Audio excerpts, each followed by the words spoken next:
Olá pessoal, tudo bem? Meu nome é Deise Rose, eu sou professora de ensino religioso da Secretaria de Educação do Estado do Rio de Janeiro. Nessa unidade, abordaremos temas ligados à nossa identidade religiosa e em conformidade com a Lei 11.645 de 2008, aprofundando os aspectos históricos das matrizes indígenas e africanas. São esses nossos temas: religiosidade brasileira, matriz indígena, matriz africana, consciência negra, respeito ou tolerância. Vocês já sabem que o cenário religioso brasileiro, inicial, foi moldado por 4 matrizes diferentes. São elas a matriz indígena, a matriz ocidental, a matriz africana e a matriz oriental. Trataremos aqui das matrizes indígena e africana, apresentando aspectos diferentes para nosso aprendizado. Vamos lá. A religiosidade do povo brasileiro possui uma identidade plástica, por assim dizer. Ou seja, ela vai se alargando, acrescentando outros elementos. Isso em função da convivência com diversos povos e etnias, que para cá vieram, trazendo sua rica bagagem cultural, social e religiosa. É possível detectar ainda alguns fatores históricos e sociais comuns que afetam, ainda que com suas especificidades, os diferentes grupos religiosos brasileiros. Povo, nação ou etnia indígena são as melhores expressões para a denominação desta primeira matriz religiosa. Não podemos dizer que existia uma única religião indígena no Brasil. Havia muitas religiões, pois nosso território abrigava mais de 1000 etnias indígenas, cada qual com suas crenças e suas próprias religiões. Segundo o censo de 2010, o Brasil conta hoje com 305 povos indígenas e aproximadamente 53 grupos vivem isolados e não têm contato com a população em geral. Mais da metade desses povos vive na região amazônica e, de acordo com estudiosos, o surgimento desses povos consta de 40 mil anos, quando os continentes asiático e europeu eram unidos por uma ponte de gelo, hoje o Estreito de Bering, e vieram provavelmente em busca de alimentos e foram se adaptando e se espalhando pelo continente americano. As religiões indígenas são baseadas num conjunto de mitos sobre seres espirituais e, embora diversas, têm em comum a crença em entidades espirituais que habitavam o mundo material. Do ponto de vista religioso, as culturas indígenas são marcadas pela presença do xamã, pajé aqui no Brasil, os quais são responsáveis pela mediação entre o plano espiritual e o plano material, bem como pela preservação e difusão do conhecimento daquela nação. Em seus rituais, normalmente panteístas, do animismo, eles reverenciam os ancestrais, os elementos da natureza, as plantas, animais e os seres mitológicos. Um aspecto interessante é a percepção indígena do tempo e do universo, para os quais não há uma linearidade bem definida. Apesar de centenas de anos de contato com a sociedade não indígena e enfrentando o roubo e a invasão de suas terras, a maioria dos povos indígenas lutaram e tem lutado para manter sua língua e seus costumes. O povo mais numeroso hoje é o Guarani, com uma população de 85 mil pessoas, mas tem pouquíssima terra. Muitas comunidades estão morando em reservas superlotadas e outras vivendo sob lona na beira das estradas. O povo indígena com maior território é o Yanomami, que vive relativamente isolado com uma população de quase 27 mil pessoas, ocupando 9,4 milhões de hectares no norte da Amazônia. O maior povo amazônico no Brasil é o Ticuna, que soma 53 mil pessoas.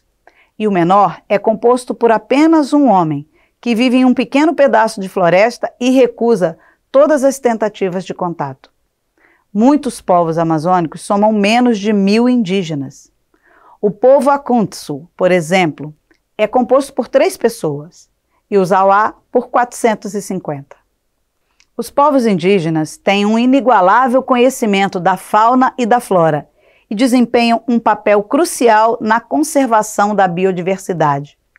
De acordo com estudos científicos, as terras indígenas são atualmente a mais importante barreira contra o desmatamento da Amazônia. Vocês têm escolas, nós não temos, mas sabemos cuidar da floresta.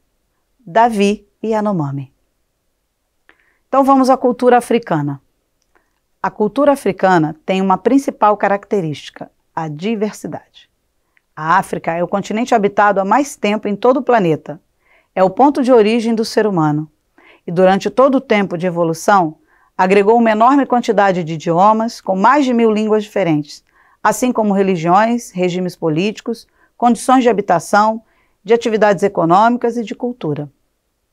A cultura africana chegou ao Brasil com os povos escravizados, trazidos durante o longo período em que durou o tráfico negreiro.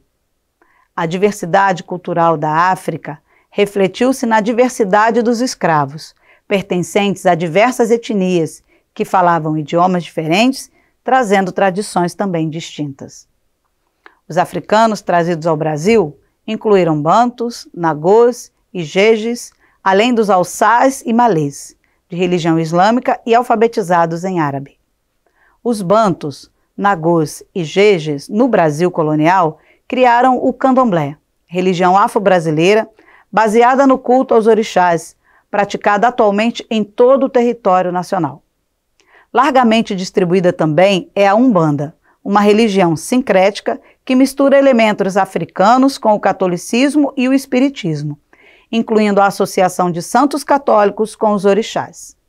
Assim como a comunidade indígena, a cultura africana foi geralmente suprimida pelos colonizadores. O processo de construção da identidade negra em nosso país é marcado por uma sociedade que, para discriminar os negros, utiliza-se tanto da desvalorização da cultura de matriz africana, assim como dos aspectos físicos herdados pelos descendentes de africanos. Um fato histórico carrega todo o sentido dessa luta de resgate da dignidade. Em setembro de 2020, o Museu da República, aqui no Rio de Janeiro, recebeu as peças sagradas da Umbanda e do Candomblé, apreendidas pela Polícia Carioca entre 1889 e 1941. São mais de 523 itens que contam a história das religiões de matriz africana no país.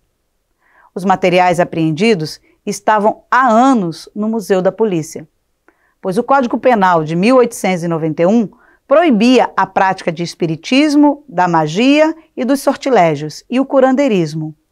Foi usado como recurso legal para criminalizar as fés do povo preto no Brasil. A batalha pela exposição e conservação adequada dessas peças é longa. Desde 1970, ativistas da Umbanda e do Candomblé pediam a retirada dessa coleção do Museu da Polícia. Os materiais carregam, além da história dessas religiões, a história do racismo religioso institucionalizado no país. Daí a importância da vitória do povo santo. Há anos, ativistas das religiões de matriz africana, mães e pais de santos, historiadores, antropólogos e outros cientistas sociais lutam pela liberação do acervo. É uma questão moral, mas também de reparação histórica e de combate ao racismo, afirma Marco Antônio Teobaldo, curador do Instituto Pretos Novos. Cada objeto carrega uma grande história, contando sobre os líderes religiosos que fizeram a história do Candomblé e da Umbanda. A virada do ano de 2020 para o ano de 2021 começou com grande conquista na luta pela liberdade religiosa no Brasil. No Rio de Janeiro, no início do ano, foi aprovado na Assembleia Legislativa do Estado o projeto que inclui no calendário oficial o dia 21 de setembro como Dia Estadual da Libertação do Acervo Sagrado. A data é em menção ao dia em que os objetos sagrados das religiões de matrizes africanas foram transferidos para o Museu da República, depois de 60 anos de apreensão. No nosso material ainda, temos a importância do Dia Nacional de Consciência Negra como ação afirmativa de resgate, valorização e reconhecimento da contribuição do povo negro à formação social, histórica e cultural do nosso país, para fortalecimento de uma sociedade justa e igualitária. O Brasil caracterizou-se pela multiplicidade nos aspectos religiosos em função da diversidade étnico-cultural. Resultaram desses quadros inúmeros casos de sincretismos, apresentando criatividades interpretativas mútuas, consequente dessas convivências interculturais. O sincretismo religioso ocorrido na religiosidade brasileira é o fenômeno responsável pela diversidade. A intolerância religiosa é um dos maiores desafios sociais e políticos na contemporaneidade. No momento atual, assistimos uma grande discussão nos vários ambientes sociais sobre a intolerância religiosa no país. Mas o que é tolerar? Qualidade de tolerante pode ser entendida como uma atitude de superioridade em relação ao outro. Nesse sentido, tolerar é uma atitude de supremacia que provoca mais rupturas e precisa ser ressignificada para deixar aos outros a liberdade de exprimirem suas opiniões sem desarmonia na relação. E respeito? É o ato de respeitar que trata as pessoas com grande atenção e com profunda consideração. Respeitar é responsabilizar-se pelo outro, e muitas vezes é preciso aprender a colocar-se também no lugar do outro. E precisamos também mencionar o princípio da laicidade na nossa Constituição Federal. O artigo 5º, inciso 6º diz: todos são iguais perante a lei, sem distinção de qualquer natureza, garantindo-se aos brasileiros e aos estrangeiros residentes no país a inviolabilidade do direito à vida, do direito à liberdade, do direito à igualdade, do direito à segurança e à propriedade. E acrescenta: é inviolável a liberdade de consciência e de crença, sendo assegurado o livre exercício dos cultos religiosos e garantida na forma da lei a proteção aos locais de culto e suas liturgias. Como vimos, as duas matrizes são marcadas pela diversidade. Portanto, respeitar a diversidade religiosa é respeitar a característica mais original da nossa identidade. É reconhecer as diferenças, as especificidades de cada religião e que essas diferenças nos levam a aprender uma com as outras. A identidade brasileira, isso inclui a religiosa, está profundamente enraizada na diversidade. Bom, pessoal, até a próxima aula e bons estudos!